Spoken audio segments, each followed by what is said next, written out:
Welcome students to another lecture. Last class में हमने study किया था प्रोकैरियोटिक सेल का स्ट्रक्चर।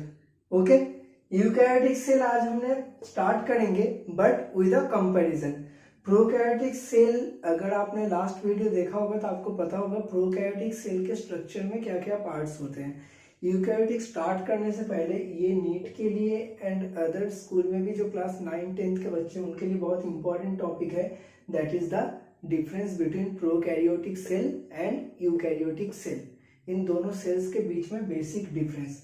तो आज कैरेक्टर्स ऑफ प्रोकैरियोटिक सेल के बेसिस में यूकैरियोटिक सेल के साथ इसको डिफरेंशिएट करेंगे। इसके साथ ही हमें यूकैरियोटिक सेल्स के जो कैरेक्टर्स है वो स्टडी करेंगे। तो कंपैरिजन फर्स्ट स्टार्ट करते हैं। Comparison between extra cellular structure. Extra cellular structure means the difference between the structure outside the cell. Okay, extra cellular structure. यहाँ पे एक्स्ट्रा सेलुलर स्ट्रक्चर में देखो, एक्स्ट्रा सेलुलर मतलब सेल के बाहर का जो स्ट्रक्चर है उस पार्ट में स्ट्रक्चरल डिफरेंस। ओके, सपोज जैसे प्रोकैरियोटिक सेल में आपने देखा था, ये सेल है, सेल के बाहर प्लाज्मा मेम्ब्रेन एंड उसके बाहर एक सेल वॉल। ये आपका हो गया plasma membrane and this is the cell wall. ठीक है, तो एक्स्ट्रा सेलुलर स्ट्रक्चर में जब डिफरेंस की बात करेंगे तो फर्स्ट पॉइंट आएगा comparison between cell wall. Okay, अभी आपको डिटेल्स में सेल वॉल नहीं पढ़ाया, आप बस ध्यान रखना कि जो सेल वॉल होता है प्रोकैरियोटिक सेल के सेल वॉल में एज अ कंपोनेंट प्रेजेंट होता है पेप्टाइडोग्लाइकेन। यहाँ पे लिख देते हैं प्रोकैरियोटिक सेल, यहाँ पे यूकैरियोटिक सेल। सो प्रोकैरियोटिक के सेल वॉल में क्या प्रेजेंट होता है? पेप्टिडोग्लाइकेन। ठीक है, बैक्टीरियल सेल के स्ट्रक्चर के टाइम में आपको डिटेल्स में स्टडी कराऊंगा। पेप्टाइडोग्लाइकेन एक पॉलीमर है that is made of N acetyl glucosamine, N acetyl muramic acid and उसके साथ डिफरेंट एमिनो एसिड होते हैं। ओके, तो पेप्टाइडोग्लाइकेन जो है, peptidoglycan is the structural component of जो बैक्टीरियल सेल वॉल होता है prokaryotic cell. In the case of eukaryotic cell wall, eukaryotic cell wall के कंपोनेंट में आपको मिलेगा सेलुलोज। सेलुलोज जो प्लांट सेल के सेल वॉल में प्रेजेंट होता है। इसके अलावा आपको और क्या मिलेगा? काइटिन। काइटिन भी एक पॉलीमर है that is present on the cell wall of fungus. इसके अलावा कुछ इंसेक्ट के एक्सोस्केलेटन में भी काइटिन प्रेजेंट होता है। ठीक है, prokaryote peptidoglycan can be found only in prokaryotic cell, जबकि यूकैरियोटिक सेल में प्लांट सेल वॉल में आपको एज अ कंपोनेंट सेलुलोज मिलेगा, फंगल सेल वॉल में एज अ कंपोनेंट क्या मिलेगा आपको?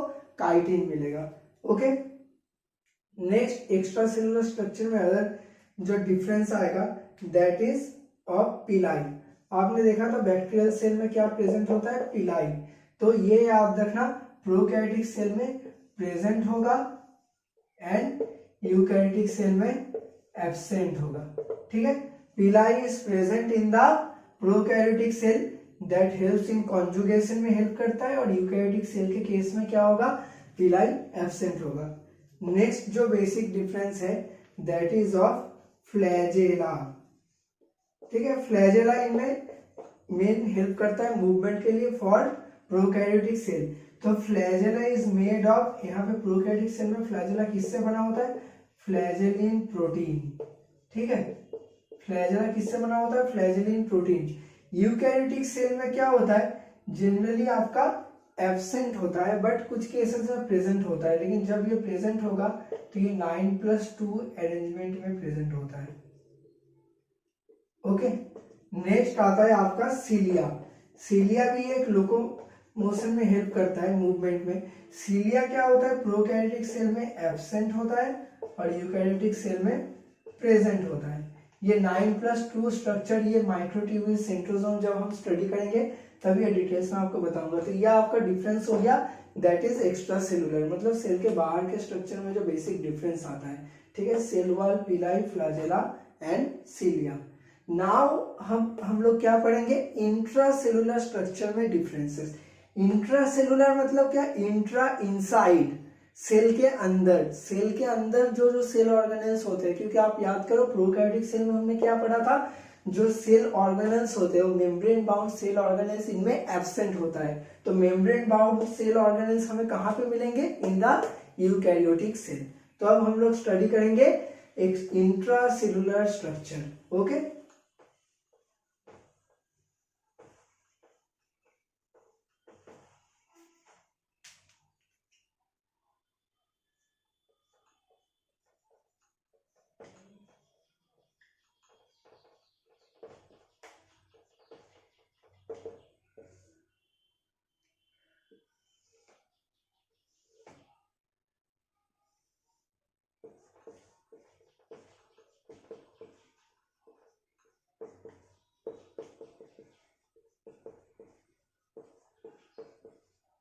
फर्स्ट ऑफ ऑल आप याद रखना, न्यूक्लियस जो होता है मेम्ब्रेन बाउंड सेल ऑर्गेनेल, तो इनमें प्रोकैरियोट्स में क्या होता है, न्यूक्लियस एब्सेंट होता है, यूकैरियोट में न्यूक्लियस क्या होता है, प्रेजेंट होता है। ओके, नेक्स्ट न्यूक्लियस के अंदर जो न्यूक्लियोलास पार्ट होता है, ठीक है, दैट, अब ये याद रखना न्यूक्लियोलस जो पार्ट है ये एसोसिएटेड है by the synthesis of RNA, ribosomal RNA जो होता है और न्यूक्लियोलस में सिंथेसाइज होता है। तो ये भी प्रोकैरियोटिक सेल में एब्सेंट होगा और यूकैरियोटिक सेल में प्रेजेंट होगा। अब जब हम लोग डिफरेंट सेल ऑर्गेनेल्स के बारे में स्टडी करेंगे तब इनके बारे में हम डिटेल्स में पढ़ेंगे। नेक्स्ट आता है mitochondria.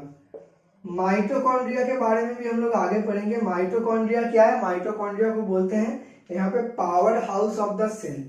Power house of the cell किसको बोलते हैं, माइटोकॉन्ड्रिया को। ठीक है, क्यों, क्योंकि पावर हाउस क्या करते हैं, एनर्जी प्रोड्यूस करता है। सेल के अंदर एनर्जी करेंसी क्या होता है, एटीपी होता है। तो एटीपी कहाँ पे प्रोड्यूस होता है, माइटोकॉन्ड्रिया में, इसलिए माइटोकॉन्ड्रिया को क्या बोलते हैं, powerhouse of the cell. तो इनमें पावर हाउस एब्सेंट होता है। अब जनरल क्वेश्चन आएगा कि पावर हाउस अगर एब्सेंट है तो पावर मींस एटीपी कैसे प्रोड्यूस होता है। तो इनमें जो होता है वो प्रोसेस ग्लाइकोलिसिस इनके साइटोप्लाज्म में होता है, बट इनके केस में क्या होता है, साइटोप्लाज्म एंड माइटोकॉन्ड्रिया दोनों में प्रेजेंट होता है। ठीक है, तो ये बेसिक आप ध्यान रखना। नेक्स्ट जो हमारा सेल ऑर्गेनेल डिफरेंस आएगा दैट इज ऑफ राइबोसोम। अब राइबोसोम क्या है, ribosome is known as the protein factory of the cell. ठीक है, राइबोसोम क्या है, protein factory of the cell. तो जो प्रोटीन फैक्ट्री है राइबोसोम वो दोनों में प्रेजेंट होगा। क्यों, क्योंकि एक सेल को सबसे ज्यादा अमाउंट में कौन सा बायोमॉलिक्यूल चाहिए, प्रोटीन चाहिए। तो अब अगर जनरली दोनों सेल्स को ही प्रोटीन चाहिए होगा तो राइबोसोम क्या होगा, दोनों में ही प्रेजेंट होगा, बट टाइप्स डिफरेंट होंगे। ठीक है, यहाँ पे वेदबर्ग यूनिट आपको राइबोसोम के टाइम बताऊंगा। यहाँ पे आप याद रखना ribosome is 70s type and eukaryotes में राइबोसोम इज 80s टाइप। ठीक है, ये एस फॉर वेदबर्ग यूनिट। ठीक है, इसको हम लोग मेन डिटरमाइन करते हैं on the basis of sedimentation coefficient. Okay, biomolecule के केस में। तो ये बेसिक है। इसके अलावा और भी बहुत सारे सेल ऑर्गेनेल्स हैं, इनके बारे में देख लेते हैं। तो न्यूक्लियस यहाँ पे एब्सेंट होगा, यूकैरियोट में प्रेजेंट, न्यूक्लियोलस एब्सेंट होगा, यूकैरियोट में प्रेजेंट, माइटोकॉन्ड्रिया प्रो में एब्सेंट, यू में प्रेजेंट। राइबोसोम जो होता है प्रोकैरियोटिक सेल में 70s टाइप का होता है, यूकैरियोटिक सेल में ये 80s टाइप का होगा। ओके, नेक्स्ट बाकी सेल ऑर्गेनेल्स के भी डिफरेंसेस हम लोग देख लेते हैं, दैट इज द इंट्रासेलुलर।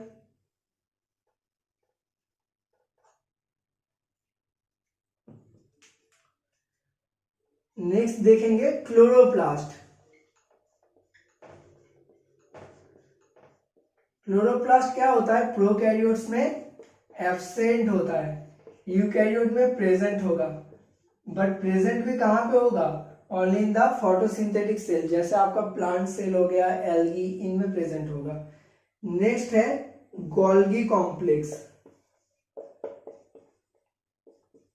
ये आपका प्रो में एब्सेंट होगा, यू में प्रेजेंट होगा, क्योंकि देखो ये सारे क्या है, मेम्ब्रेन बाउंड सेल ऑर्गेनेल्स है, तो ये सारे प्रोकैरियोटिक सेल में एब्सेंट होंगे, यूकैरियोट्स में प्रेजेंट होंगे।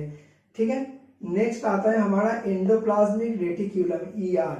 ठीक है, जो मेनली प्रोटीन ट्रांसपोर्टेशन के साथ associated, sorting of the protein.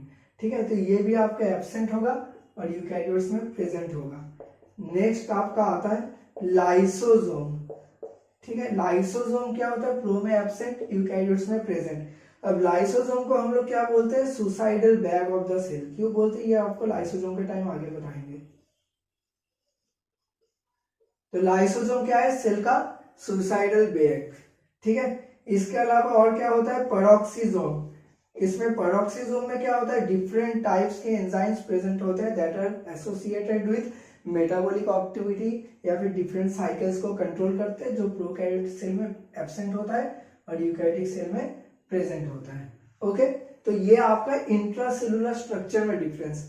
अब हम लोग डिफरेंशिएट करेंगे between the genetic material.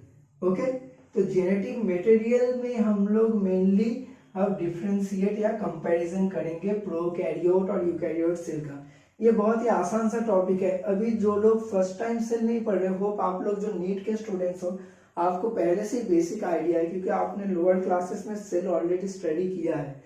Cell की बायोलॉजी में, सेल बायोलॉजी में आपका डेप्थ बहुत अच्छा होना चाहिए, because cell biology basic concept जो है वो आपको आगे हर जगह इसका यूटिलाइजेशन होगा।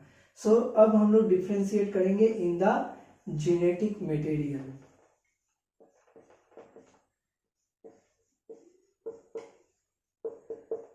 तो in the case of prokaryote mostly जो डीएनए होता है दैट इज द, यहाँ पे फॉर्म जो होगा दैट इज सर्क्यूलर, ठीक है।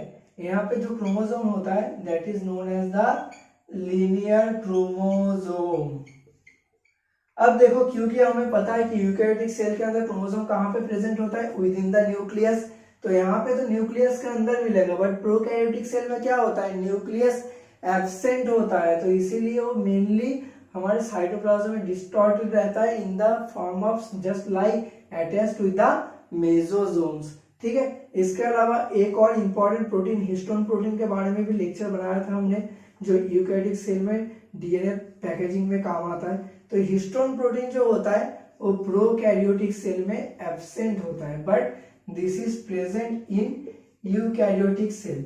इसके अलावा आप ध्यान रखना, जो जीनोम साइज होता है, ठीक है, जीनोम साइज कंपैरेटिवली स्मॉलर होता है in the case of prokaryote, and genome size जो होता है that is larger in the case of eukaryote. अब हम लोग लास्ट कंपैरिजन करेंगे in the between the reproductive process, ठीक है। रिप्रोडक्टिव प्रोसेस में हम लोग यहाँ पे मेनली डिफरेंशिएट करेंगे, ठीक है, लास्ट। क्योंकि देखो, कंपैरिजन को मैंने डिफरेंट टाइप्स यूनिट की तरह डिवाइड कर लिया है, intracellular, extracellular, okay, genetic material में डिफरेंस, रिप्रोडक्टिव डिफरेंस। तो इससे क्या होता है, जो कॉन्सेप्ट जितना आप वाइड करोगे ना उतना ही बेटर आप डिफरेंट एंगल से क्वेश्चन के आंसर तक पहुंच सकते हो।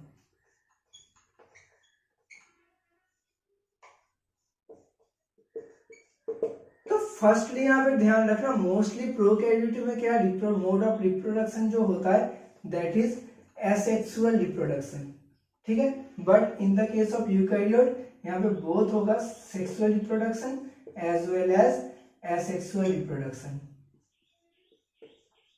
एसेक्सुअल रिप्रोडक्शन मेनली जो गैमेट के एब्सेंस में होगा। नेक्स्ट, सेल डिवीजन जो प्रोसेस होता है यहाँ पे मेनली, ठीक है, यहाँ पे नो माइटोसिस और मियोसिस,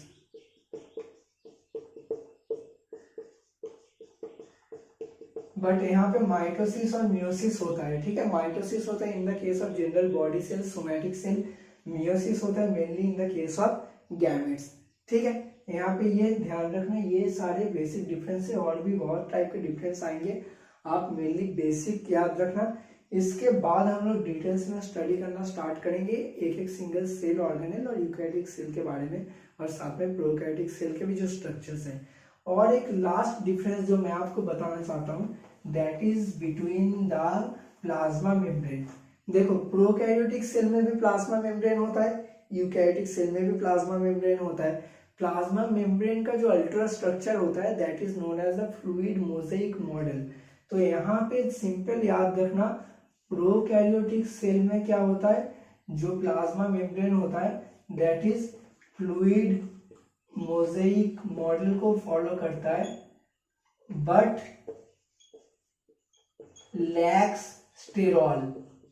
इनमें स्टेरॉल जो होता है जनरली एब्सेंट होता है, but in the eukaryotic cell जो होता है, यूकैरियोट्स में क्या होता है, यहाँ पे भी सेम फ्लूइड मोज़ेक आपका फॉलो होता है प्रोकैरियोटिक सेल की तरह, बट यहाँ पे स्टेरॉल्स प्रेजेंट होता है। जैसा जो फंगल प्लाज्मा मेम्ब्रेन है उसमें जैसे लार्ज अमाउंट में स्टेरॉल्स पाए जाते हैं, इसलिए देखना बहुत सारे एंटी फंगल जो ड्रग्स आते हैं ना, वो ऐसे स्टेरॉल्स को रिमूव करते हैं, प्लाज्मा मेम्ब्रेन को डिसइंटीग्रेट कर देते हैं। तो ये पॉइंट आप ध्यान रखना कि जो यूकैरियोटिक सेल होगा उसमें लार्ज अमाउंट में स्टेरॉल कंटेंट होता है। ओके, तो ये आपका हो गया general comparison between a prokaryotic and eukaryotic cell.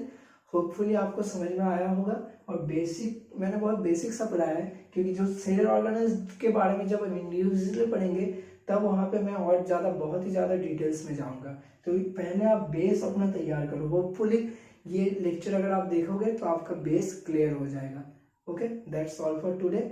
Next lecture में हम लोग सेल ऑर्गेनेल्स के बारे में स्टार्ट करेंगे। Thank you.